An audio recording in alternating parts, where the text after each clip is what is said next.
Press conference पर। 2 stage exam क्यों? 1,25,00,000 के आसपास स्टूडेंट्स ने अप्लाई किया है। इतनी बड़ी संख्या में देश भर में अगर रिक्रूटमेंट करना है, तो आपको एक लेवल के एग्जाम से, सिंगल एग्जाम से करना बहुत मुश्किल है। फिर भी हम इसको री-एग्जामिन करेंगे। इतनी बड़ी संख्या में 1,25,00,000 कैंडिडेट्स अगर हों, तो कैसे उनको एक साथ सेम लेवल, सेम तरीके से, same level of hardness of question की, ये सब करना अति डिफिकल्ट है। आप सब इस प्रक्रिया से गुजर चुके हो, आप भी समझते होंगे। इसलिए इसके 2, एक प्रीलिम एग्जाम और उसके बाद में एक कंप्यूटर बेस्ड टेस्ट 2 इस तरह से करके किया गया। वो नोटिस में लिखा गया था कि अगर ज़रूरत पड़ी, अगर परिस्थिति हुई तो उसके 2 लेवल किए जाएँगे। पहला ये। दूसरा, आपका प्रश्न कि 10+2 में ग्रेजुएट्स को कैसे अलाउ करें? देखिए, किसी भी एग्ज़ाम होता है, मैक्सिमम क्वालिफ़िकेशन का नहीं होता है कभी भी। ये कानूनन कॉन्स्टिट्यूशनल व्यवस्था में हम लोग काम कर रहे हैं। कॉन्स्टिट्यूशनल व्यवस्था के हिसाब से हम मिनिमम प्रिस्क्राइब कर सकते हैं, मैक्सिमम प्रिस्क्राइब नहीं कर सकते। तो 10+2 के लिए जो क्वालिफ़िकेशन वाला स्केल है, उसमें अगर ग्रेजुएट बैठे हैं, तो उसको रोकने का हमें कोई अधिकार नहीं है। किसी को कोई अधिकार नहीं है। अगर कोई नया अ, इसके बारे में कोई नया न्यायपालिका की तरफ से कोई चीज़ आती तो अलग बात है, लेकिन हमारे पास कोई अधिकार नहीं है इसका। दूसरा विषय था ये। तीसरा विषय आपने रखा समय का। देखिए, शुरू में इसके लिए जो इस एग्ज़ाम को कंडक्ट करने के लिए एप्लीकेशंस आई, दोनों के दोनों एग्ज़ाम्स में 1 करोड़ से ज़्यादा एप्लीकेशंस आई। 1 करोड़ से एप्लीकेशन ज़्यादा आई, तो जो एग्ज़ामिनेशन कंडक्ट करने के लिए एजेंसी हमको हायर करनी थी, उसको हायर करने में टाइम लगा, 6 महीने से ज़्यादा लगा। नेचुरली इतनी बड़ी संख्या में अगर एग्ज़ाम करना है देश में, तो अपने आप में वो एक बहुत बड़ा चैलेंज है। It's a Himalayan task, it's a huge task, it's a very, very big challenging task. तो एजेंसी को सेलेक्ट किया गया, सेलेक्ट करते-करते कोरोना आ गया। कोरोना के फ़ेज़ में देरी हुई, लेकिन फिर भी डिस्पाइट कोरोना तुरंत दिसंबर 2020 में एग्ज़ाम की प्रोसेस चालू हुई। एग्ज़ाम की प्रोसेस चालू हुई और despite second wave of corona फिर भी एग्ज़ाम किया गया with all the precautions, all the safety things करके इसको लाए। जो दूसरा वाला ग्रुप बी का एग्ज़ाम है, उसमें कैट में चले गए थे बच्चे, क्योंकि करीब 5 लाख के आसपास एप्लीकेशंस ऐसी थी, जिसमें फ़ोटोग्राफ प्रॉपर्ली मैच नहीं हो रहा था। तो नेचुरली अगर एप्लीकेशन में फ़ोटोग्राफ मैच नहीं हो, तो उसको आप एग्ज़ाम में कैसे लोगे? तो वो विषय आया था। तो उस विषय के कारण लोग कैट में गए थे।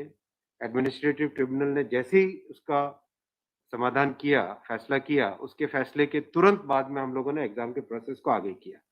कोई उसमें देरी नहीं की और हमारा देखिए, हमारी सरकार, प्रधानमंत्री श्री नरेंद्र मोदी जी का इंटेंट हमेशा है कि मैक्सिमाइज़ करना है रोज़गार को।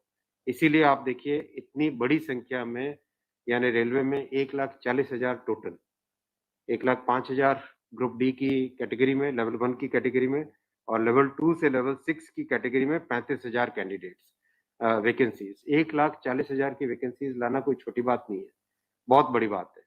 फिर आपको आपका चौथा पॉइंट आप देखिए, ज़्यादा से ज़्यादा कैंडिडेट्स को फर्स्ट स्टेज से सेकंड स्टेज में जाने का मौका मिले, इसके लिए 2015 तक हमेशा प्रिलिमिनरी एग्ज़ाम जो होता था, फर्स्ट स्टेज होता था, उससे 10 गुना लिए जाते थे, केवल 10 गुना लिए जाते थे। 2015 के बाद में पहले ये संख्या बढ़ा के 15 गुना कर दी गई, जिससे कि ज़्यादा से ज़्यादा कैंडिडेट्स को मेन एग्ज़ाम के लिए जाने का मौका मिले। और 2019 में इस संख्या को 20 गुना किया गया, ताकि ज़्यादा से ज़्यादा लोगों को अवसर मिले। ज़्यादा से ज़्यादा लोग, क्योंकि फर्स्ट स्टेज जो प्रिलिमिनरी एग्ज़ाम इतना बड़ा नंबर है, कि उस नंबर में हो सकता है कुछ बाय चांस उस दिन तबीयत ठीक नहीं हो, कोई दूसरा कारण हो, समय पे पहुँच नहीं पाए, कोई भी कारण से मिस कर गया, तो मैक्सिमम लोगों को हमें चांस देने का इंटेंट है। इसी इंटेंट के कारण 20 गुना किया गया। जो 10 गुना था 2015 से पहले, उसको 20 गुना किया गया 2019 में। तो ये प्रो स्टूडेंट्स, प्रो कैंडिडेट्स वाली अप्रोच है हमारी, और हमारी इंटेंट एकदम नेक नियति से काम कर रहे हैं, सच्चाई से काम कर रहे हैं। देखिए कोई भी कहीं भी एक भी जगह से कहीं कोई पेपर लीक होने की बात नहीं है, कहीं पे कोई एग्ज़ाम के मैनिपुलेशन की बात नहीं है।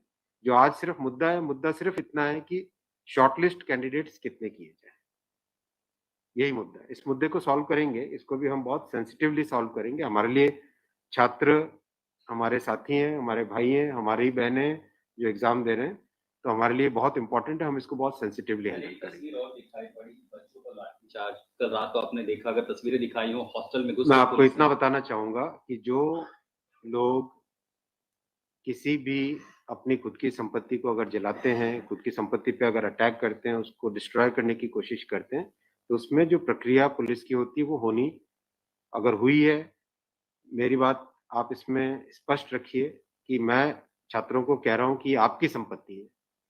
आप अपनी संपत्ति को जलाने के लिए क्यों बाहर निकले? और हम आपकी बात को शुरू से सुन रहे हैं। जिस दिन आपने पहले ये पॉइंट रखा, उसी दिन हमने तुरंत इसका जैसे ही दूसरे दिन ही मेरे नज़र में आ गई थी बात ये और दूसरे दिन मैंने तुरंत सारा ये टेबल मँगवाया कि आप मुझे एग्ज़ैक्ट बताओ हर एक लेवल पे क्या वैकेंसी है और हर एक लेवल पे एग्ज़ैक्ट जैसे लेवल 2 पे 5663 उसकी जगह 1,13,000 कितने गुने? 20 गुने। लेवल 3 पे 4,940 उसके अगेंस्ट कितने शॉर्टलिस्टेड 98,833 20 गुने। तो जो नोटिस के अंदर प्रक्रिया एग्ज़ैक्टली उसके हिसाब से किया है, हर एक पे level 2, level 3, level 4, level 5, level 6 हर एक पे एग्ज़ैक्टली 20 टाइम्स किया गया है। इश्यू वो नहीं, इश्यू डुप्लीकेट नहीं, इश्यू नम यूनिक वाली बात आ गई। अब वो मुद्दा उनका है क्योंकि इसलिए मुद्दा आ रहा है कि जिन लोगों ने तैयारी कर ली है, उनको लगता है कि हमें एक बार और चांस मिल जाए। इसीलिए हम इसको बहुत सेंसिटिवली हैंडल करेंगे।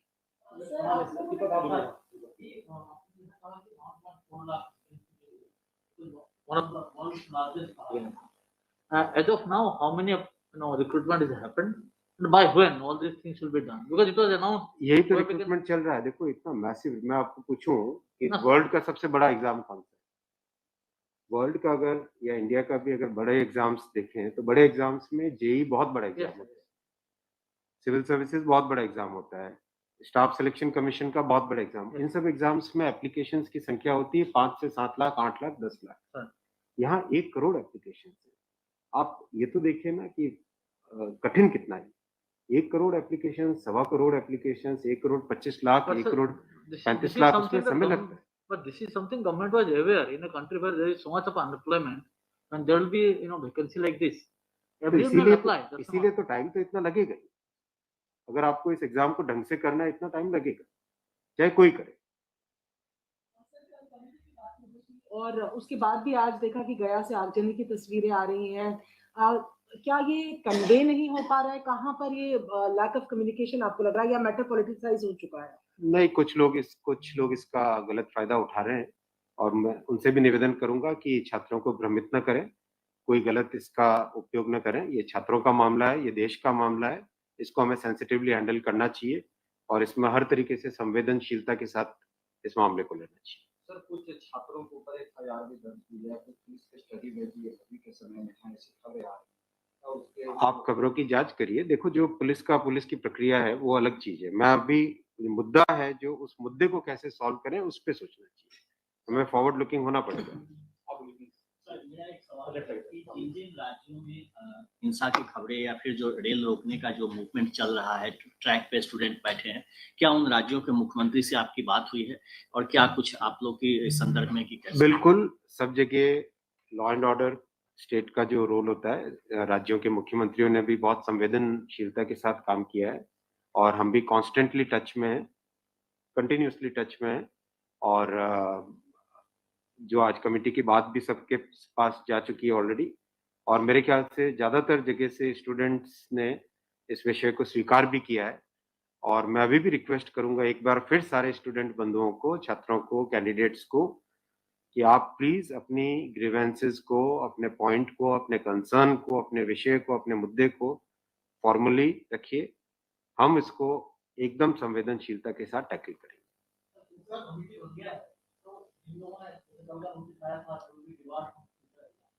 Will that also be considered because they did not know that this is going to happen?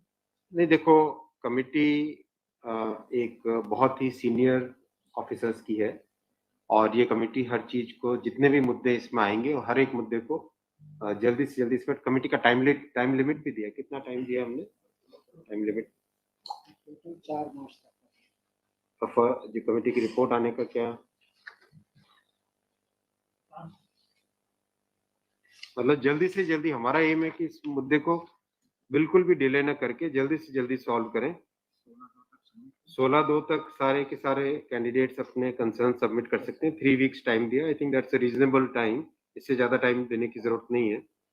और कमिटी अपना सारे कंसर्न्स को एग्जामिन करके रिकमेंडेशंस देने का टाइम 4 मार्च दिया गया, तो कोशिश करेंगे उससे पहले पहले अगर हो जाए, 4 मार्च से भी पहले अगर हो जाए। डिपेंड करेगा कि कितने रिप्रेजेंटेशंस आते हैं, और मोटे मोटे मुद्दे तो अभी आ चुके हैं पब्लिक में सबके, इसलिए मुझे नहीं लगता है कि इसमें बहुत ज्यादा टाइम लगेगा। वो आपकी नॉलेज में आ गया है, मोटा-मोटी सही आ गया है। दूसरी ओर ये कि जो आपके पैरामीटर्स हैं उस पर सब कुछ सही तरीके से दिया गया है, उसी तरह से शॉर्ट लिस्ट किया गया है। फिर इसमें प्रॉब्लम कहाँ, फिर उसमें कमेटी आपको रिपोर्ट क्या करेगी और करेंगे क्या? इसका मतलब अगर चेंज करते हैं कुछ तो दूसरे एक बड़ा पक्ष और भी तो विरोध करेगा। हाँ, ये इसीलिए तो मैं आपको देखो बताऊं ना, एग्जैक्ट किसी भी लेवल पे नोटिस में जो लिखा था कि 20 गुना कैंडिडेट लेंगे, अगर आपके सामने टेबल रखा हुआ है, 5,663 की जगह 1,13,000 यानी 20 गुना, 4,940 के लेवल 3 में 98,833 20 गुना, 161 के अगेंस्ट 3223 20 गुना, 17,393 347 3,47,676 20 गुना, 7,124 वैकेंसीज के अगेंस्ट 1,42,413 20 गुना, एग्जैक्ट 20 गुना है हर एक लेवल का। अब स्टूडेंट्स क्या कह रहे हैं कि जिन कैंडिडेट्स ने एक से ज्यादा लेवल में क्वालिफाई कर दिया है, राइट, उसके कारण सपोज मान लीजिए लेवल 3 में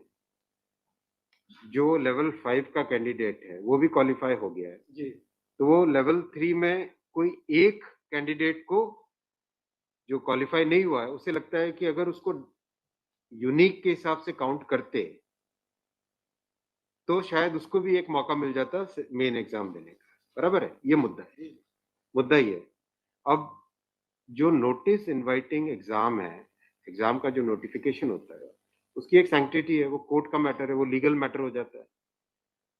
एग्जैक्टली उसके हिसाब से किया गया एग्जाम का, एग्जाम को उसी हिसाब से कंडक्ट किया गया, उसी हिसाब से शॉर्टलिस्टिंग की गई।